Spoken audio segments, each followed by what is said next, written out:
La ortotipografía es el uso adecuado de los recursos tipográficos dentro de un texto.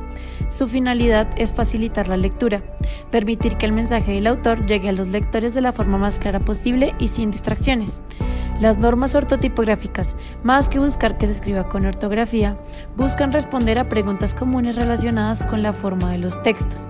Por ejemplo, si una palabra se debe escribir o en cursiva o entre comillas, regular el uso de los acrónimos y siglas, resaltar con negrita o en cursiva, el uso de símbolos, el uso de la sangría, las versalitas, las negritas, la numeración, entre otros.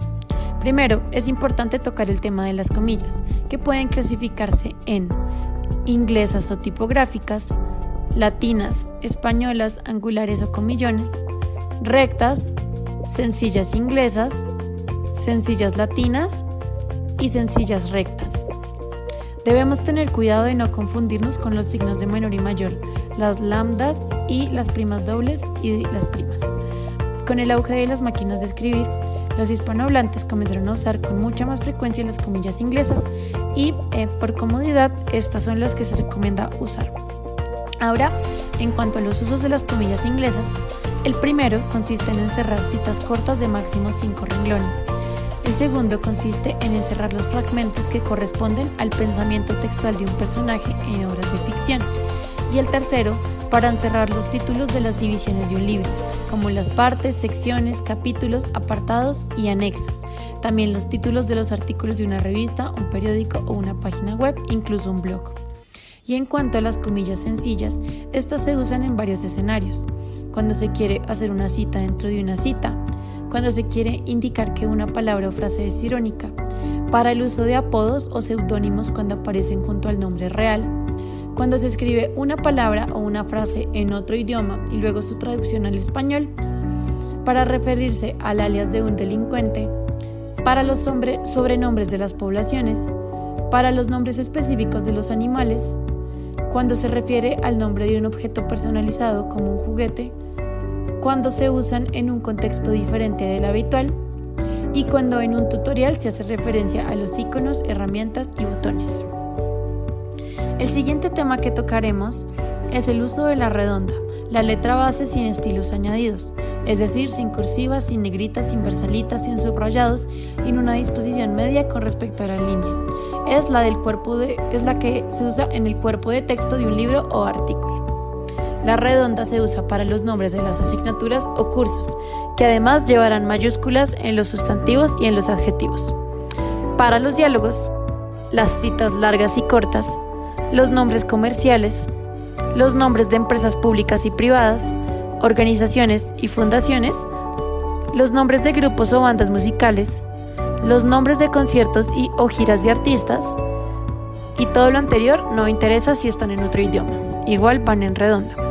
Los acrónimos, los títulos de los libros que se consideran sagrados como la Biblia, los nombres científicos de las clasificaciones taxonómicas, los refranes y los proverbios, los errores intencionales que buscan parecerse a los acentos de una región, los regionalismos o palabras propias de una zona geográfica y las fórmulas matemáticas y ecuaciones.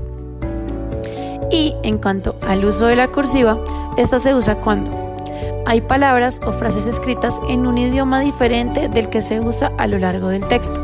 Como ya vimos, esto no cuenta para los nombres de grupos o bandas musicales, los nombres de empresas públicas y privadas, nombres de conciertos y acrónimos.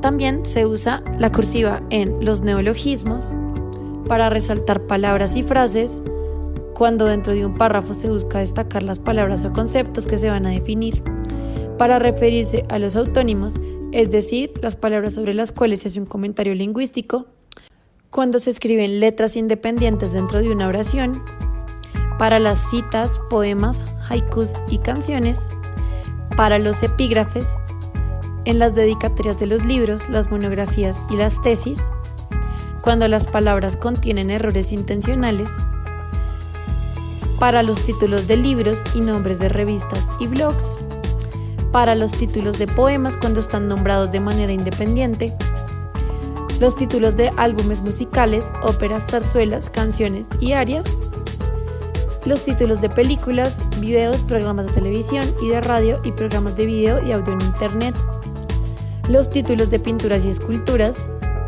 las ecuaciones o fórmulas matemáticas cuando aparecen dentro de un párrafo, los nombres científicos de géneros y especies, los intratítulos, es decir, los titulillos que se escriben al comienzo de un párrafo, las preguntas en las entrevistas escritas, los nombres propios de vehículos, naves y satélites y los falsos prefijos.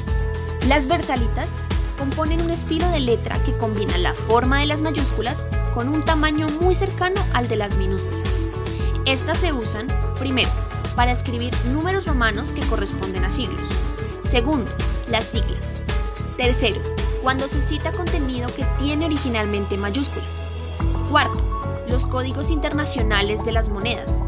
Quinto, los códigos de aeropuertos internacionales militares y regionales. Sexto, los autores de las citas que se usan como epígrafes. Séptimo, en el folio de las páginas preliminares de algunos libros de ciencias sociales. Por otro lado, tenemos las siglas, que consisten en una unión de las letras iniciales de cada palabra del compuesto, excepto los artículos y las preposiciones. Por ejemplo, si se habla del Instituto Colombiano de Bienestar Familiar, sus siglas serían ICBF, las cuales siempre se escribirán en versalitas. En cuanto a los acrónimos, que tienen una construcción mucho más flexible, se puede tomar más de una letra, y no necesariamente del comienzo de la palabra, sino del medio o del final. Además, puede omitir alguna palabra o incluir preposiciones y artículos. Un ejemplo de acrónimo es Empresa Colombiana de Petróleos, y Ecopetrol sería su acrónimo. Estos siempre se escribirán en redondas, con la inicial mayúscula.